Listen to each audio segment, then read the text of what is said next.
Je peux mettre plus fort. Là, vous m'entendez? Et là? En fait, il faut le tourner. Il faut le tourner dans un certain sens. Bien, alors vous entendez toujours? Vous me faites des signes si ça... Hein, si on m'entend plus. Donc j'ai fait quelque chose d'assez didactique, puisque j'ai cru comprendre que c'était plus ou moins une journée de formation pour beaucoup de soignants. Donc je suis danse-thérapeute, moi et responsable des arts de la scène en thérapie à l'université de Paris-Descartes, Paris 5. Donc je vais essayer de ne pas utiliser le mot art-thérapie, parce que je sais que c'est pas celui que vous employez généralement. Mais en fait, je crois qu'on parle de la même chose, peut-être pas sous les mêmes noms. Donc déjà, je voudrais essayer de clarifier les différentes positions que peut avoir un artiste intervenant dans un milieu de soins.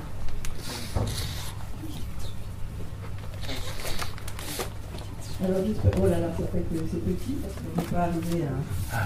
Mais je vais vous le dire. Donc, bien sûr, l'art a de multiples fonctions. Et là, on va simplement en voir quelques-unes. Bien sûr, il a une fonction religieuse, qui peut représenter des figures sacrées, des sculptures de saints, des sculptures, des peintures de la Vierge Marie, avec Jésus. Il a des fonctions magiques, parce que ces représentations sont douées de pouvoir. Pouvoir déjà, on pourrait dire magique, de faire d'une certaine manière venir la présence de la statue, la présence de la personne sacrée qui est représentée. Donc ça la présentifie. Donc dans beaucoup de sculptures, l'art est utilisé pour ses pouvoirs magiques. Une autre forme de thérapie. Il a des fonctions sociales, je n'insiste pas, des fonctions pédagogiques, parce que par l'image, par la musique, on peut faire passer beaucoup de messages civilisateurs. Vous m'entendez pas? Vous ne pouvez pas pousser le curseur un peu sur la droite? Eh ben non, on a essayé avec Laurent qui est le... Et si vous avez une idée, ben... J'essaye, Laurent, ça va devenir petit.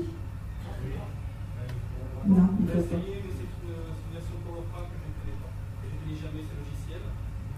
Non, je ne sais pas si le concepteur de ici. Non, mais il a déjà essayé ça, Laurent. Voilà.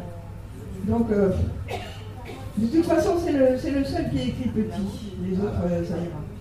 Et de toute façon, je vous dis ce qu'il y a dessus. Donc, la fonction communicationnelle, puisqu'on peut se parler par image, par son, par chanson. Une fonction psychologique, qui est l'expression des émotions, par exemple. La construction de l'identité, par exemple, chaque village qui a sa chanson, chaque pays qui a sa forme de peinture. Donc il a aussi un rôle dans la construction de l'identité. Tout ça, évidemment, ça peut être utilisé dans un contexte d'épanouissement, de développement personnel et même de thérapie. Donc il faut déjà, quand on est artiste, savoir dans quelle position,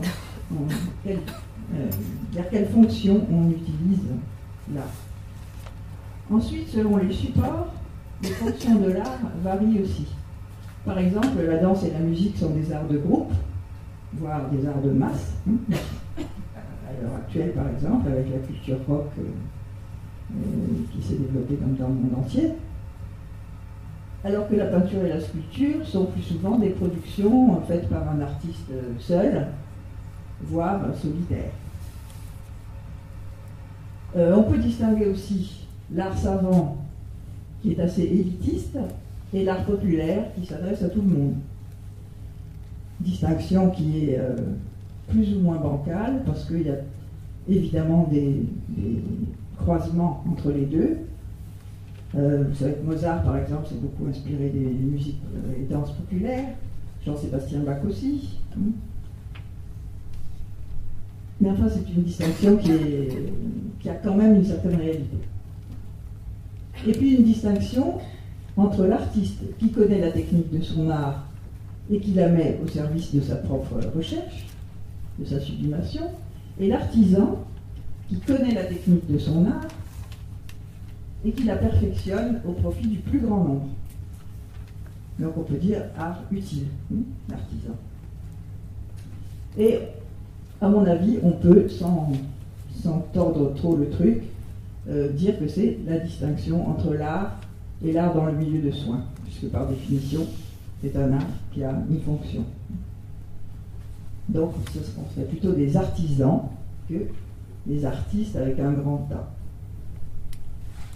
Mais on pourra en discuter. En effet, artistes et artisans sont tous les deux des gens de l'art.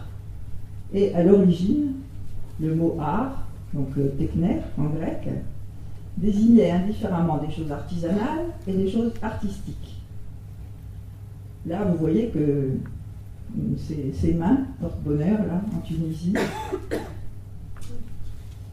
sont... Il est difficile de dire si c'est de l'artisanat ou de l'art.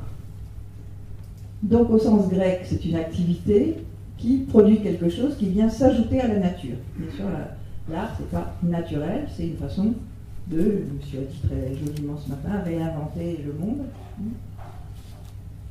Et c'est donc pas quelque chose qui est science infuse. Il faut passer par un apprentissage, quoi qu'en pensent certains.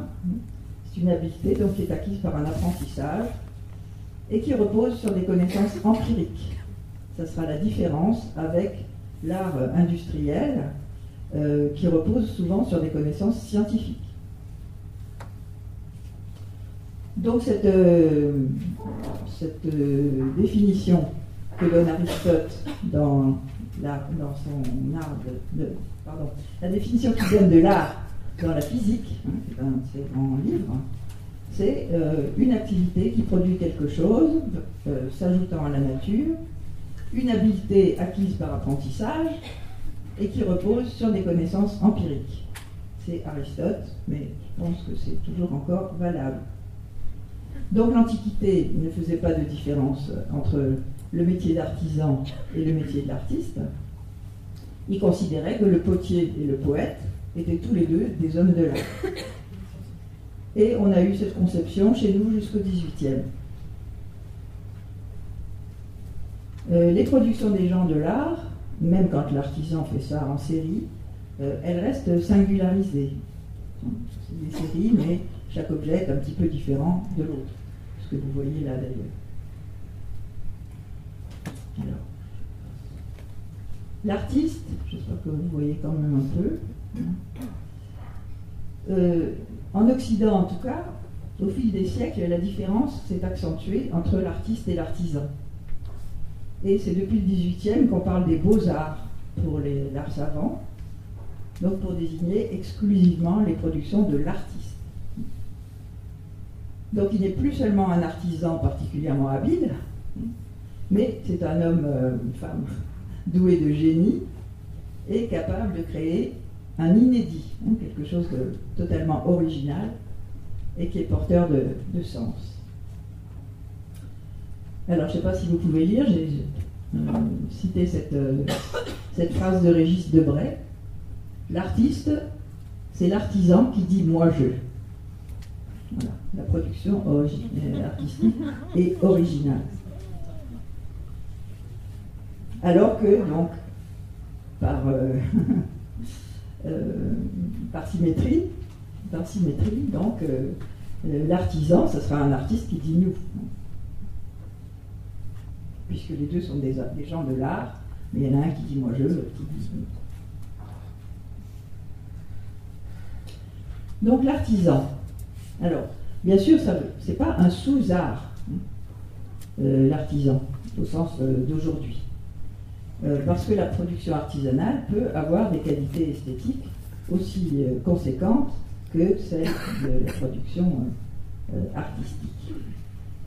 Ce qui les différencie, encore donc, au jour d'aujourd'hui, c'est l'utilité. L'artisanat est un art utile, l'œuvre d'art n'a pas de caractère utile. Bah, bien sûr, elle est utile pour celui qui fait l'art, puis pour les marchands d'art, et puis pour plein de gens, mais enfin, ça n'a pas une fonction sociale particulière. C'est les définitions qui différencient aujourd'hui l'artisan de l'artiste. Donc, comme je vous disais, l'artisan, c'est l'artiste qui dit nous, c'est-à-dire qu'il se sert de son art pour les autres. Sa production est utile, elle satisfait un besoin social. Donc il a intérêt à reproduire le même modèle quand il marche. C'est ce qu'on va voir dans l'art populaire musical et dansé, par exemple, où les formes traversent les époques parce qu'elles ont fait la preuve de leur efficacité. Donc voilà encore un artisanat tunisien qui pourrait, je pense, être une œuvre d'art, être classée dans l'art savant.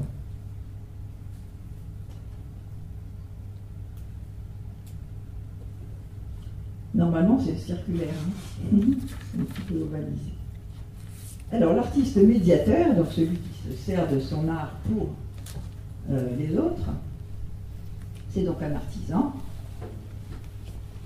Et quand il intervient en institution ou auprès d'un public, il se distingue de l'artiste avec un grand A, qui privilégie plus souvent une dynamique de création personnelle, disant on va faire de la création personnelle, chacun va faire son œuvre originale. Ça séduit en général le public, mais ça ne l'amène pas nécessairement vers un processus de création de soi. Parce que ça va être bien sûr ça le critère. Est-ce qu'on est créatif en peinture, ou est-ce qu'on est en danse ou n'importe quoi, ou est-ce qu'on cherche à se créer soi-même en mettant du sens sur ce qu'on fait.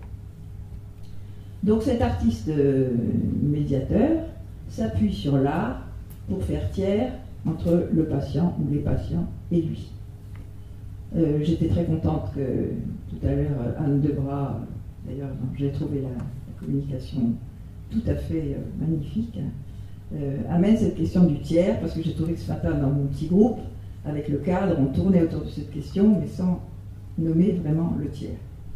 La médiation, ça veut dire que l'art est entre le patient et le thérapeute.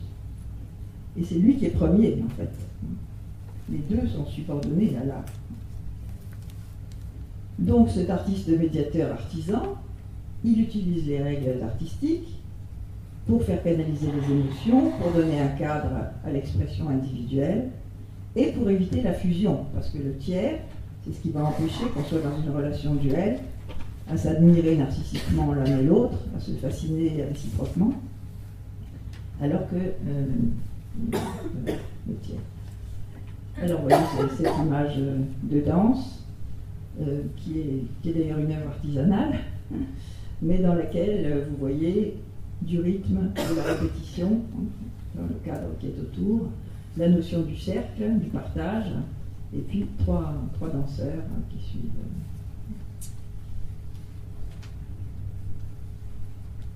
Ah zut, c'est petit encore. Différentes postures donc d'intervention artistique. On a vu qu'il y avait différentes fonctions. À ces fonctions correspondent aussi différentes postures. Alors l'artiste narcissique, on va dire, c'est presque un pléonasme. Il faut qu'il le soit. Hein. Le grand artiste, Picasso, tout cela, ils sont des narcisses. Ça n'empêche pas qu'on puisse se reconnaître dans ce qu'ils font, bien sûr. Mais en tout cas, il effectue sa propre recherche, il projette ses émotions et ses pulsions dans ses toiles, dans ses chorégraphies, etc. On a aussi l'artiste occupationnel, qui occupe les gens, il fait donc de l'animation loisir.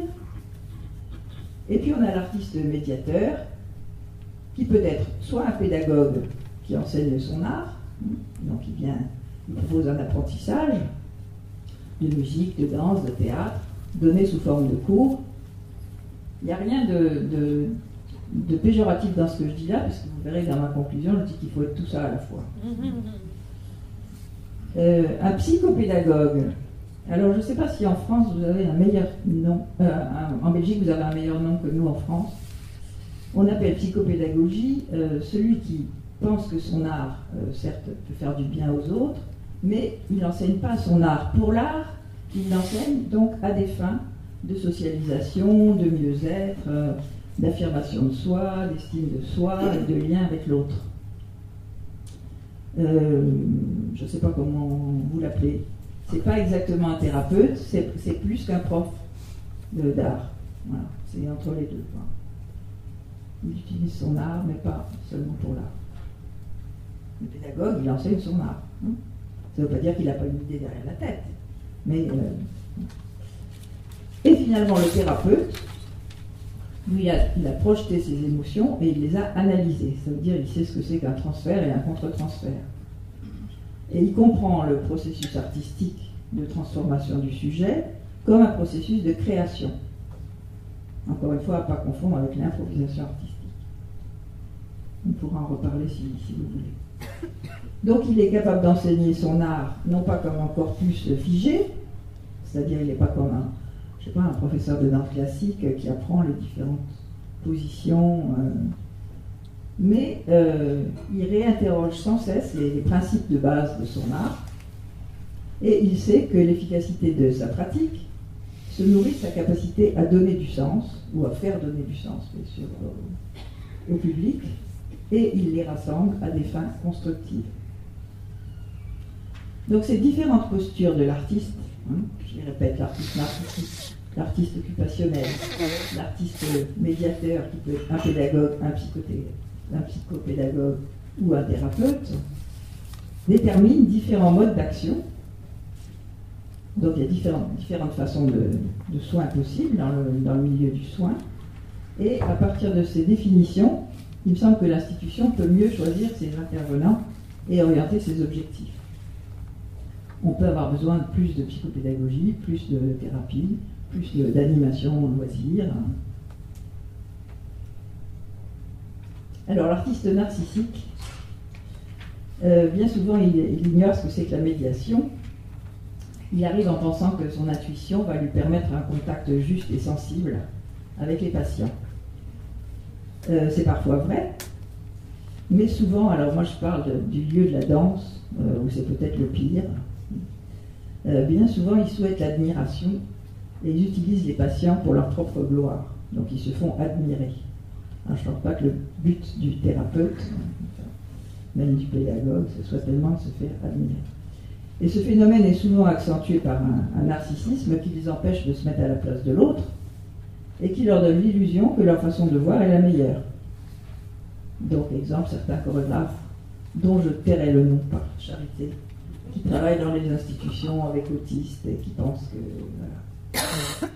Et qui n'acceptent pas une remarque de la part de ceux qui essayent de voir les choses autrement. C'est pas du tout la personne qui est là-dessus. Hein. J'ai pris une jolie image de danse, voilà. L'artiste animateur, je les passe tous en revue. Animateur, donc ça veut dire qu'il met de l'âme, de la vie, hein. Anima, c'est la vie.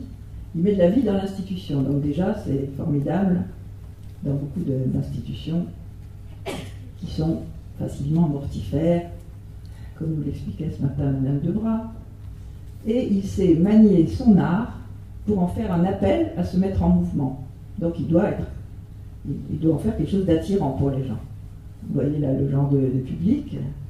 Nous on travaille actuellement avec des personnes qui ont la maladie de Parkinson. Pour arriver à les faire lever de leur fauteuil, il faut être attirant. Il faut proposer quelque chose d'attirant. Alors la dernière fois ils m'ont demandé de faire le haka oui, le haka des rugbyman, les All Blacks. Et bien, ils se sont tous levés, ils ont arrêté les tremblements, enfin c'était étonnant. Alors maintenant, il y a des médecins qui mesurent avant, après, parce que la question c'est de savoir si ça tient après le coup. Donc manier son art pour en faire un appel à se mettre en mouvement. En même temps, il donne du sens au temps dans une institution, puisqu'il crée une périodicité. Il y a des patients, par exemple, qui disent « Ah, c'est le mardi, c'est le jour du théâtre ». Et qui découvrent le mardi. Voilà, alors que tous les jours, comme le disait Madame Debras ce matin, il y a une fixité du temps, une monotonie, ça se répète. Et quand on donne du sens au jour, que le lundi on ne fait pas la même chose que le mardi on ne fait pas la même chose que le mercredi, c'est vraiment important pour les patients, surtout les psychotiques qui, comme vous savez, ont un rapport très distordu au temps et à l'espace. L'animateur, j'en ai vu beaucoup dans les hôpitaux, ils sont très souvent des thérapeutes sans le savoir, c'est-à-dire sans avoir nécessairement une formation, sans connaître rien de la psychopathologie, ou sans être passé sur un divan. Ils ont un rapport très, très juste et très vivifiant avec les patients. Donc ils sont thérapeutes comme M. Jourdain faisait de la prose sans le savoir.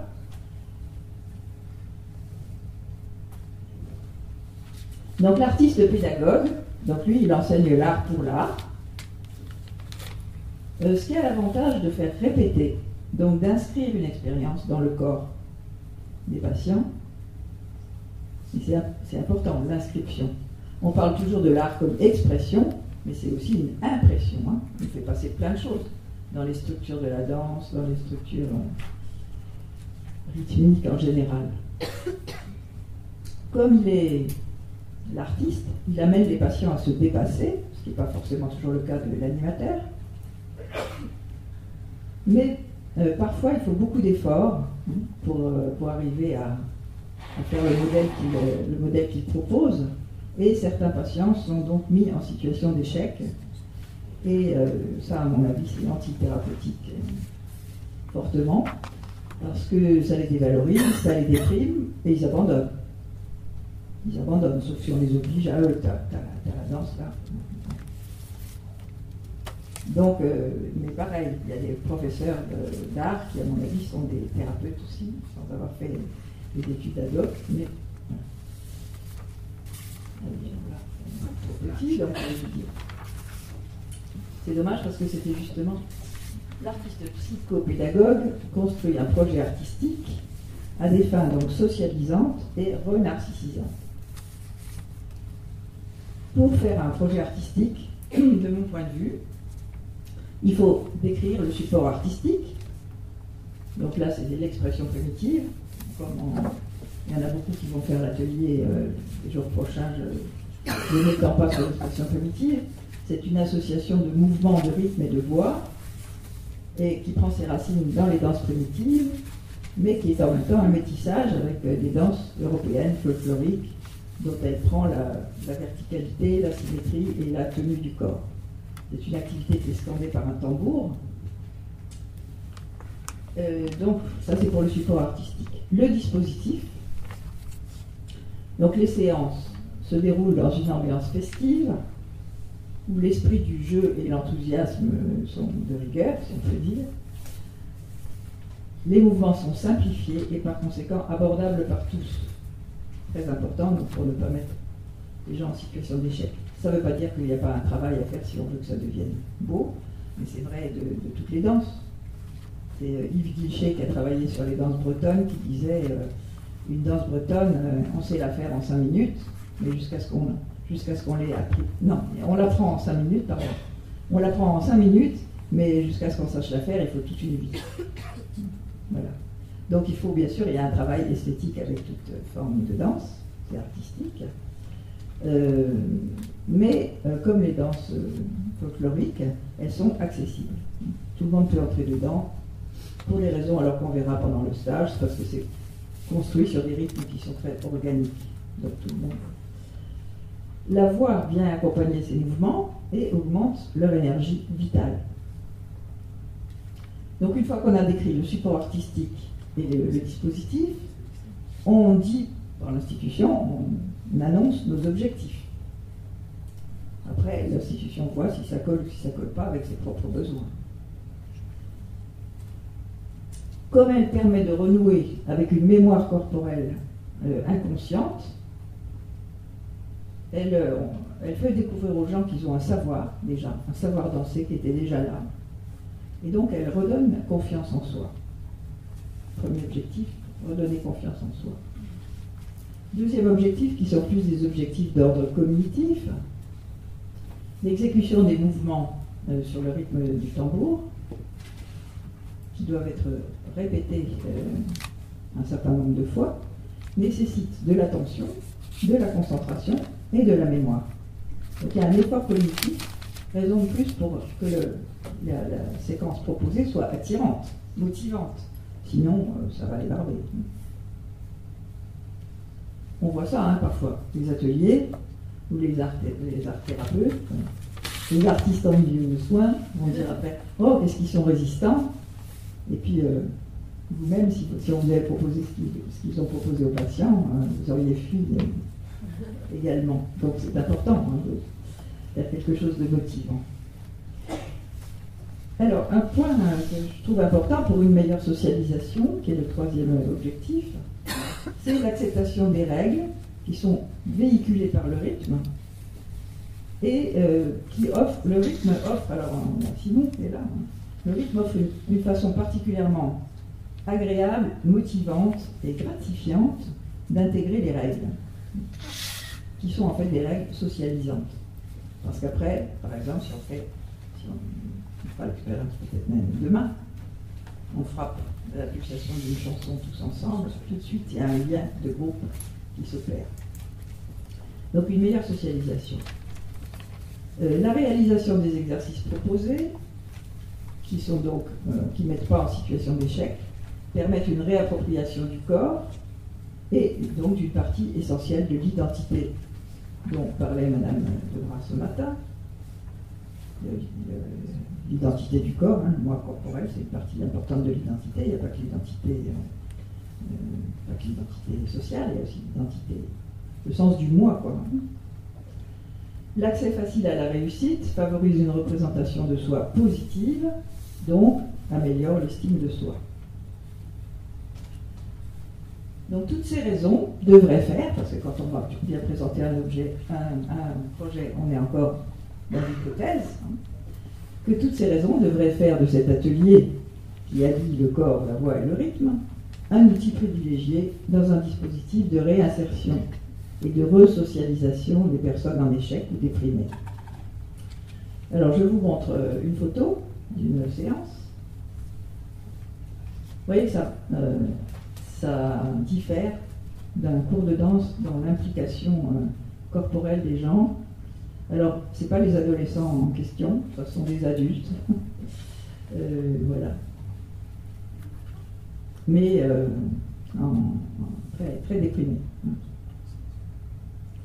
Et les pauvres, ils vont donner l'autorisation de montrer la photo, mais s'ils savaient qu'ils sont élargis à ce point par la façon, par le moyen qu'on a trouvé de vous montrer quand même à peu près l'image, bon, ils ne sont pas si gros que ça. Après, avec l'institution, on fait une évaluation des résultats. Donc c'était donc un atelier en psychopédagogie. Les objectifs atteints, donc en accord avec les soignants qui ont participé à l'atelier. Une meilleure écoute de soi et de l'autre, et donc une amélioration des aptitudes à communiquer. Une diminution des inhibitions et des blocages par une facilitation du lâcher-prise, parce qu'avec le geste répétitif, on peut lâcher. Après, on est dansé, ça continue tout seul, donc on peut lâcher. Une amélioration de l'estime de soi, une régulation de l'agressivité interne et externe, c'est-à-dire l'agressivité interne, les pulsions suicidaires, l'agressivité externe, frapper les autres, et une meilleure socialisation par l'amélioration de la capacité à intégrer les règles, la loi n'étant plus vécue uniquement comme une contrainte, mais comme une protection à la fois contre l'irruption de ses propres affects et contre les passages à l'acte. C'est pas toujours aussi schématique, mais enfin voilà. Alors on arrive à l'artiste médiateur thérapeutique cette fois, et non plus seulement psychopédagogique. Alors, l'art médecin.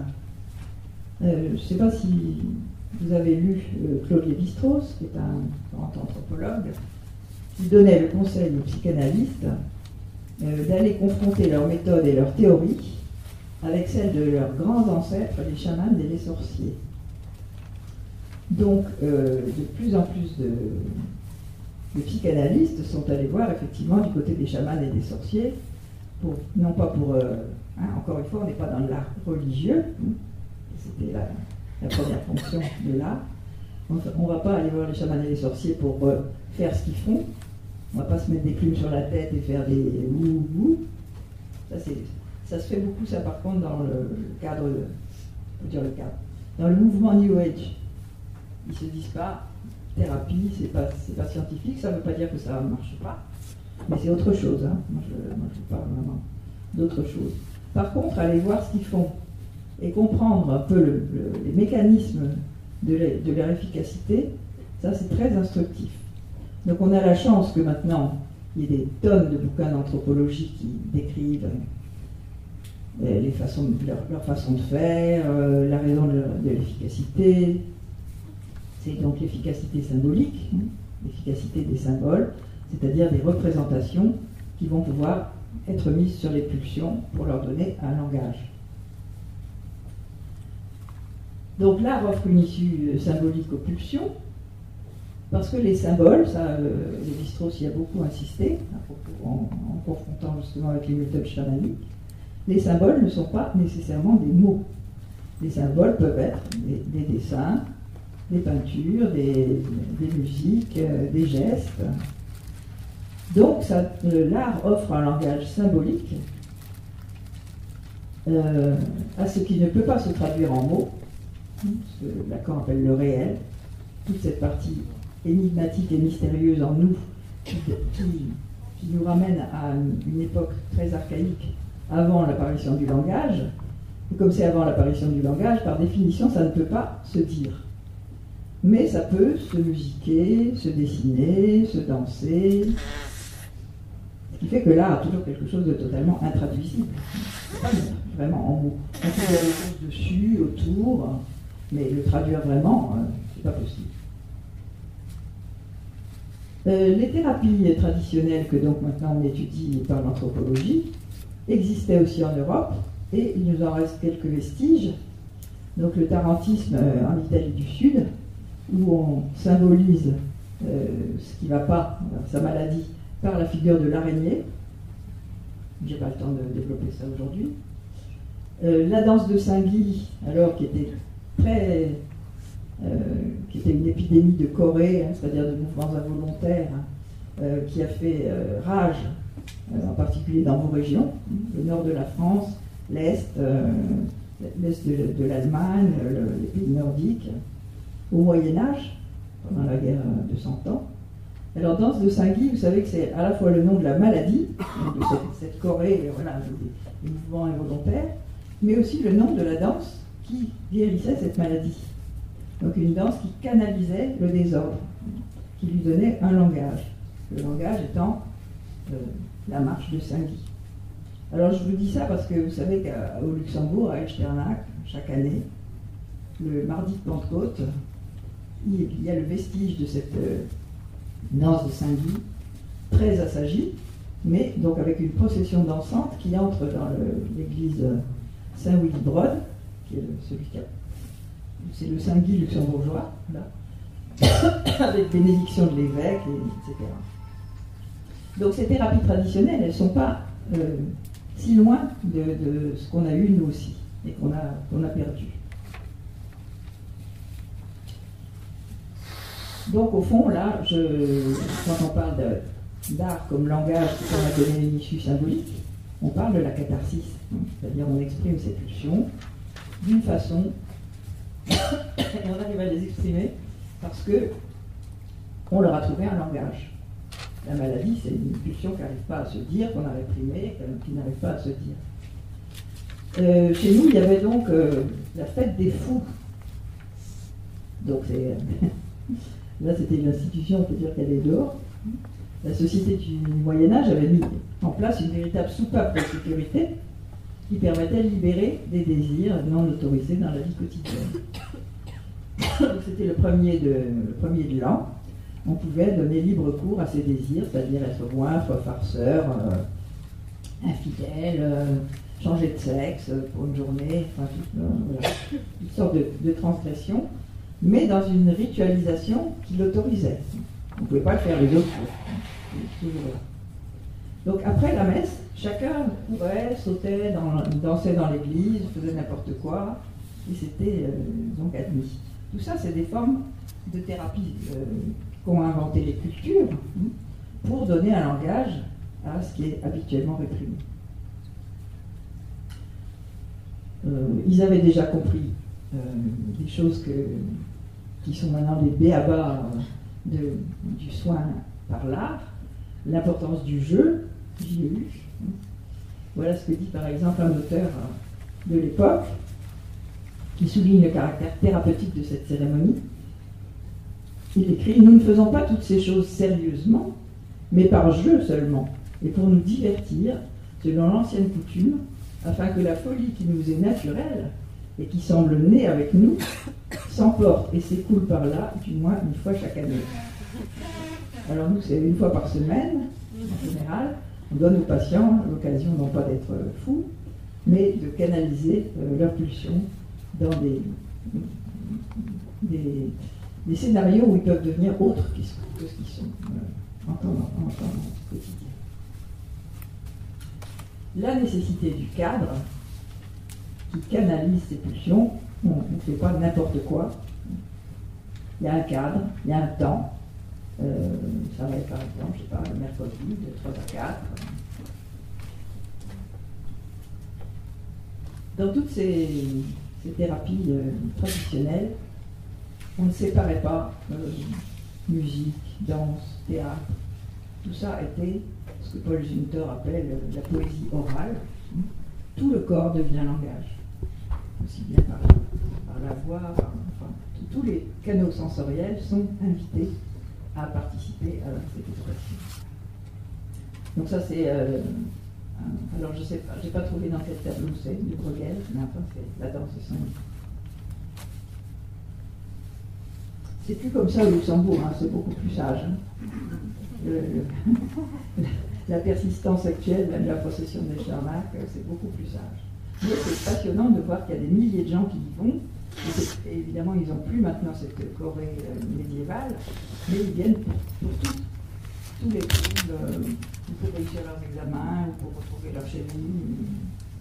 Voilà. Alors aujourd'hui, pour conclure, l'artiste thérapeute, donc il cherche à donner un langage à ceux qui ne parlent pas. Alors, vous ne pouvez pas voir la subtilité, mais j'ai mis ceux, c'est eux. Ceux qui ne parlent pas, c'est ce réel que nous avons en nous, qui ne peut pas s'exprimer par des mots, sauf si c'est des mots poétiques, des lapsus ou des rêves, hein, pas par des mots rationnels. En tout cas, on est dans une autre logique, comme disait Madame de Bras ce matin. Et aussi à ceux qui ne parlent pas, les gens qui ne parlent pas. Les autistes, les psychotiques, qui parlent un langage de perroquet qui n'est pas leur langage de sujet. L'artiste thérapeute, il aura fait un travail sur soi, un travail psychique sur soi. Il saura bâtir un projet.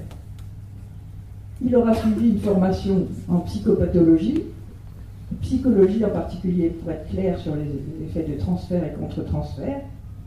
C'est quand même ce qui distingue aussi beaucoup d'un enseignant, d'un professeur, qui va trouver qu'il y a des élèves qui l'agacent, enfin, nous aussi on peut avoir des patients qui nous agacent, mais on essaie de comprendre pourquoi ils nous agacent tant. Voilà, donc être clair sur son transfert et sur son contre-transfert, autant que faire se peut, parce que bien sûr, on projette quand même toujours. Et il s'engage à respecter une éthique sur la place de l'art comme tiers dans la relation, c'est-à-dire qu'il s'efface derrière l'art. C'est l'art qui est premier. On dit tiers, mais ça ne veut pas dire qu'il occupe qu'il est la troisième roue du carrosse. Hein. Le tiers, ça veut dire parce qu'il est entre les deux, mais c'est lui qui est dominant.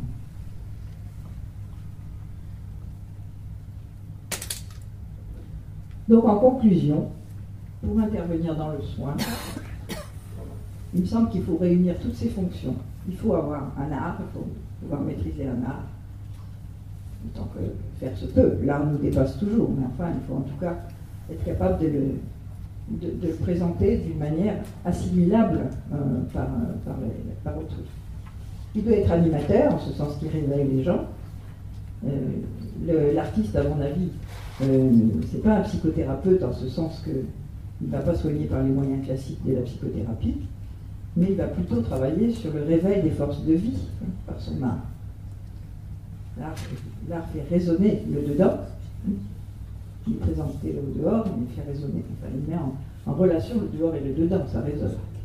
Il est en même temps pédagogue, il doit transmettre quelque chose d'artistique. Psychopédagogue, parce qu'il ne fait pas ça juste pour la beauté de l'art, mais aussi avec l'espoir que ça va pouvoir améliorer des choses chez les gens dont il a la charge. Et thérapeute, c'est-à-dire qu'il essaye de donner un langage pour exprimer des choses refoulées. Donc il doit accepter une certaine humilité, d'être un artiste artisan qui met donc son art au service du plus grand nombre et qui adapte la technique de son art. Quelquefois c'est frustrant, c'est difficile. Il adapte la technique de son art aux personnes concernées. C'est-à-dire qu'il doit sortir de sa toute-puissance d'artiste pour se mettre au service. Voilà, je crois que j'ai à peu près... Désolée pour l'heure. Là, je suis un peu petit.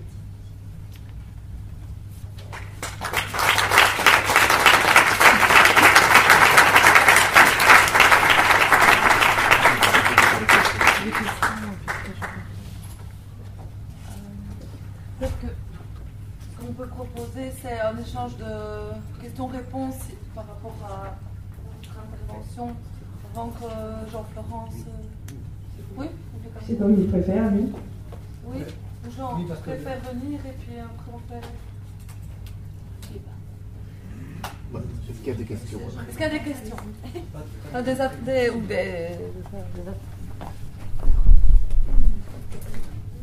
Peut-être que les questions viendraient après, justement. Oui, peut-être, oui. Ouais. Bah alors on va laisser Jean-Florence. Alors on va laisser... Jean. Sinon on pourrait se faire ensemble. Ouais, voilà.